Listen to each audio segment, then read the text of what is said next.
Do you want to be ahead of the game for the latest in arts, music, cuisine, and entertainment across the Middle East's most dynamic capital cities? Al Monitor is proud to launch our City Pulse newsletters, focused exclusively on local news, starting in Riyadh, Dubai, Istanbul, and Doha. Each week, our on-the-ground writers in these cities cover the latest cultural happenings and trends, so you have everything you need to know for the best local experiences. To subscribe for free, go to almonitor.com, that's al-monitor.com, and sign up on our newsletter page.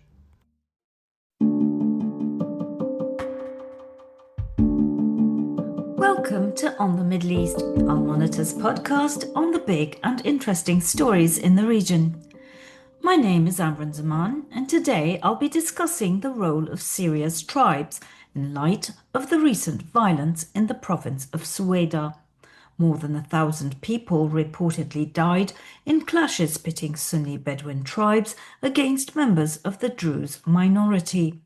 Hundreds of Syrian government forces also perished in the unrest, which prompted Israeli airstrikes in support of the Druze. The events in Suwayda are regarded as having badly weakened the interim government of Syrian President Ahmed al-Shara. My guest today is UK-based Syrian academic Haian Dukhan.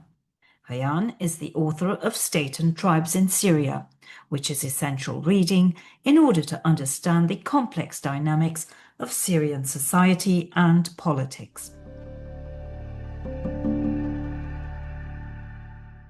Welcome to our program, Haian. Thank you. Thanks for hosting me. So, you are the great expert on the Syrian tribes, and we just saw this very violent confrontation unfold between certain Sunni Bedouin tribes and the Druze in Suwayda, and it rapidly escalated into something huge. And of course, what I would like you to explain to our audience is, what are the roots of that conflict? Have the Druze and these tribes always been hostile to one another, and why? Yes, this conflict has historical roots. I mean, both sides claim more or less kind of that the original inhabitants of this land. We need to remember that the Druze in Syria, in Suwayda, in Jabal al-Druze, or whatever you want to call it, Jabal al-Arab, obviously this name is very contested, came from Lebanon at some point of time as a result of conflict between two Druze tribes as well in Lebanon, in Mount Lebanon, and one of them came to Suwayda. And at that time, the area, Jabal al-Arab, was kind of inhabited by some mobile Bedouin tribes, like who have already lived in that area. Right?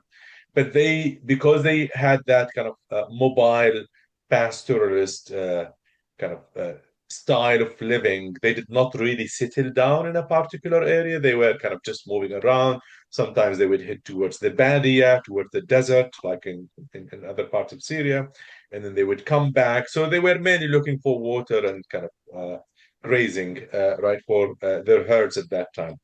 And since the Druze moved into the area, the tension started between them. And the tension is basic, actually, which is a form of conflict that exists in many parts of the world, particularly in Africa.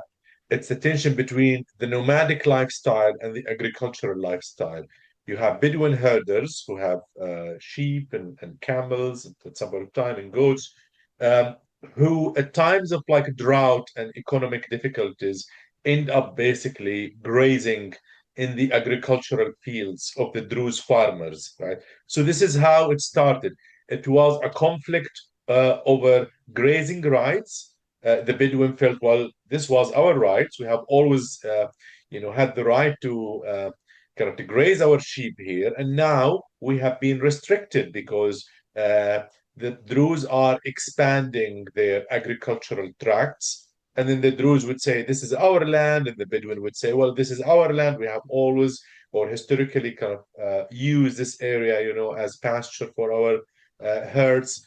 And that created the tension between them, which led to many battles throughout history between the Druze and the Bedouin. And I'm not going to go here in terms of counting them. there were these periods of tension, but there were also periods of cooperation. Uh, Same cooperation that you would see between the pastoralists and between the farmers, where the farmers would buy certain dairy products, for example, milk and yogurt and others from the Bedouin, and the Bedouin would buy agricultural products from the Druze. So there were periods of cooperation and there were periods of tension and conflict. Just basically here to stress the fact that this is a historical conflict that goes back to about the 17th century. At a later stage, many of the Bedouins started settling down and giving up their nomadic lifestyle as a result of modernity, kind of using the truck, for example, instead of the camel, relying on agriculture as well in a similar way to the Druze. They started settling down in particular districts within the city of Suwayda, like in particular, and within the Suwayda governorate, generally speaking. We have obviously the most remembered tension is the 2000 years tension, which took place as soon as Bashar al-Assad came to power. And it was a test, really, like a real test for how he is going to deal with communal tension. And at that time, obviously, there were clashes between both sides, which led the Druze to march in the streets of Suwayda in large number. Some activists claim that at that time the Druze ended up raising the banner, the Druze flag, which was kind of carried by them during the 2023 protest movement as well. And this created resentment among the regime, because the regime obviously did not want to see any ethnicity, any religious group raising their own independent flag. And the regime, we have obviously kind of two contrasting narratives when it comes to this. The Druze would argue that the regime has intervened in support of the Bedouin, and that the regime at that time sent tanks and kind of large number of soldiers into the governorate and repressed the protest movement, which led to the death of hundreds of Druze people at that time. History matters hugely in understanding the present, and what you just described is almost a replay of what just unfolded, because when the central government sent in its forces to sort of calm the violence, it was accused, especially by the Druze, of siding with the Bedouin, of siding with the tribes. And so what is your assessment of how the central government handled this situation? Yes, so obviously, I'm just going to briefly look at the period of the civil war here. Is that tensions started to rise again between them, and this is linked to your question. Tension between groups started to rise again, and there have been multiple clashes between the Druze and the Bedouin throughout the course of the Syrian civil war. The sectarian element started to rise here because the Druze started to accuse the Bedouin of harboring and protecting Islamist extremist fighters, members of ISIS, members of Jabhat al-Nusra, is that they are coming from the Badia and they are using these Bedouin communities as a base in order to launch attacks against the Druze. I mean, whether this is true or not, we cannot really verify it ourselves. But this is when we started to see the rise of the sectarian element, that the conflict really is probably no longer about land disputes. There is like a sectarian element added to this. When it comes to the current conflict now, some would argue that the government has intervened kind of in support of the Bedouin there, that there is that element of affinity, more or less. We need to remember that many of the new regime figures come from tribes themselves, come from the tribes of Deir ez-Zor, right? And Arak as well. And as a result of that, the tribes feel empowered. There is that element that, they are empowered by the new state structured. So when the government forces tried to intervene there, the Bedouin felt that there is a force on the ground that is intervening to their side in this conflict, That's more very or less. interesting because, Haiyan, what you're basically saying is that it was the Bedouin who had that mindset rather than there being an actual act of the government taking their side. Yes, no, the Bedouin kind of had that. Obviously, at the moment, we cannot really, without having like an investigation committee on the ground, Of because course. there have been abuses like from both sides. We've seen what could be described more or less as ethnic cleansing. Who committed this? Was it the tribal forces? Was it the government like security forces here? And I think the distinction sometimes between the tribal forces and the government forces kind of is very diluted here, right? Because there are members of the security forces themselves that belong to tribes as well. So could we say that they have given up maybe on their membership within the security forces and joined the tribal mobilization that was taking place in Suwayda? We don't know. Things are still very vague when it comes to that, right? But we could say here that both sides maybe kind of have become one, more or less, kind of be it the Bedouin or the tribal forces that have intervened to their advantage there. And we could talk like in more detail about the mobilization of these tribal forces and how it happened as well, because this is still, I guess, in its early stage, and it would need to be studied as well, like in more depth. It's an extremely complex situation, of course.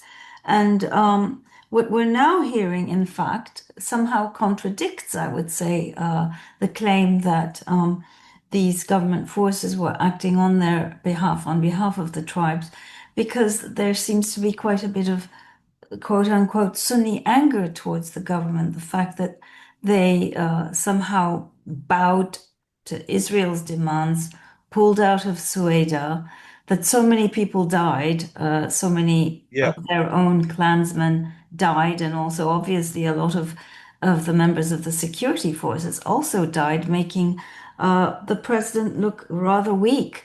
yeah. So, my question to you, more broadly, is how important is it that this government have the support of the tribes? And we, of course, who aren't experts like you, use these terms so loosely, the tribes, the Sunni tribes, the Bedouin.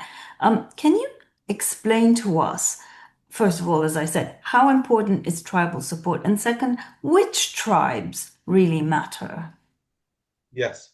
So the previous regime relied on tribes to quell different challenges in many parts of the country. We know that the Bashar al-Assad regime relied, for example, on Al-Baggara tribe, which established Al-Baqir Brigade, which I studied in depth and detail in Aleppo, and it played a major role in defeating the opposition in Aleppo in the later battles in 2015 and 2016. And it is very clear now that the new government in Damascus relies as well on tribal support in order to face challenges. We've seen that with the mobilization that took place against the insurgency that took place in the Syrian coast. There were members of tribes who were mobilized from different parts of Syria and marched towards the coast. And we have seen this pattern again happening in Suwayda.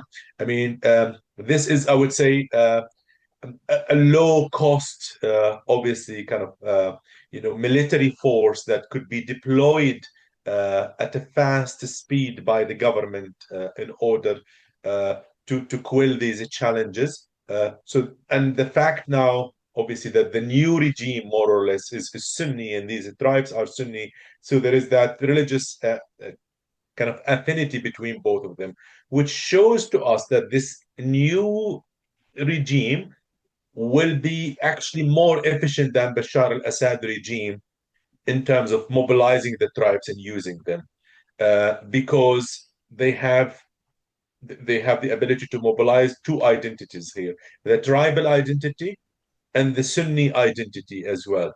I mean, when we talk about members of the tribes, we shouldn't forget that not all of them can be activated by tribal identity, right? Some of them could be activated by an Islamist Sunni identity, which the new government would be able to use as well.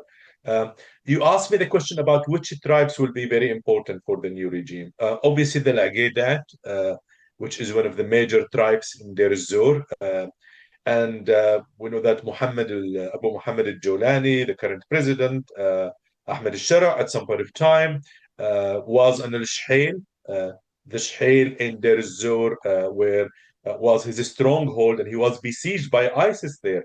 So his support base at some point of time was among members of the Laghedat tribe. We know that the director of the Rais al-Mukhabarat, the director of the intelligence, general intelligence in Syria, is from that area of Syria. He is from Shhail himself, and he is member of the Laghedat tribe. So the Laghedat tribe will play an important role, like when it comes to mobilizing members of its tribes in the future against any new challenges. We have the Naim tribe, from which comes Abu Amsha, who is one of the leaders of the military formations in northern Syria.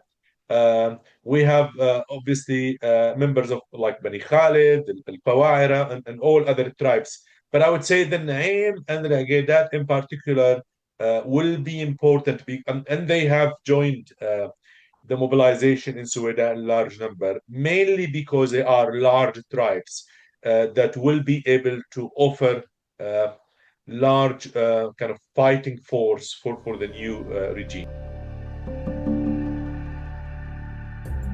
Today's transformation of the Middle East is at the center of global geopolitics.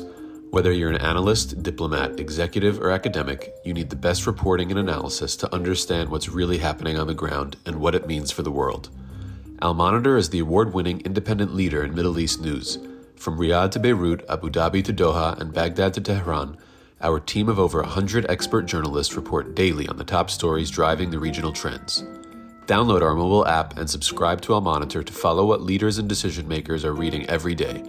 Go to almonitor.com, that's AL-MONITOR.com, and use promo code POD25, POD25, for a discount. So let me ask you this, though. Are those tribes unified? I mean, are they cohesive? Or are there divisions within the tribes themselves? And if so, how does that play out in Syrian politics, especially at this time when the central government is trying to get the Kurds to unite with them? And of course, we know the Kurds rule over Arab majority areas in Deir ez-Zor and Raqqa, and claims to have the support of those tribes. So how does this all sort of work?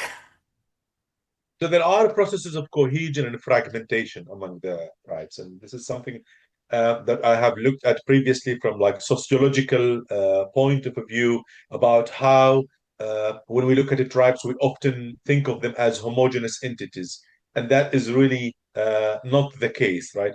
There are times when tribes can unite together, and in this case, obviously, you need some people who can invoke concepts of solidarity, faza'a, that we have seen throughout the mobilization patterns that took place in Suwayda.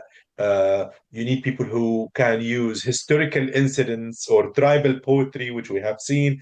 There have been some poets who have written some poems, for example, about the Druze, about the need to fight the Druze in Suwayda, and their poems actually spread on social media, and they had like millions of views and like hundreds of thousands of shares. We're not talking about poems here that were kind of were shared just by a couple of individuals, and these forms of what I call activating collective solidarity can be used to create that sense of cohesion among members of the tribe. And this happens usually when there is an external threat that can be framed.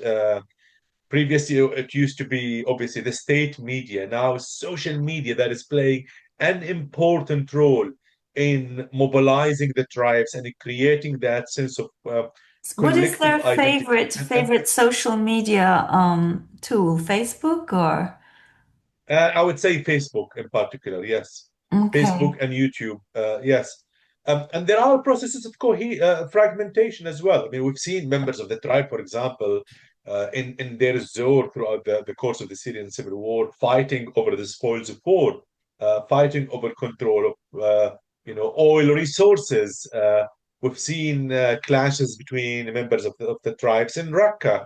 And that's often the case when that external threat start to fade or disappear more or less. And this is the danger of sometimes playing the tribal game, is that you could probably use the tribes for short-term gain in order to quell a challenge or defeat like an enemy. But on the longer term, you'd be empowering this tribal identity, which can lead to internal feuds and internal disputes between members of the tribes themselves as well.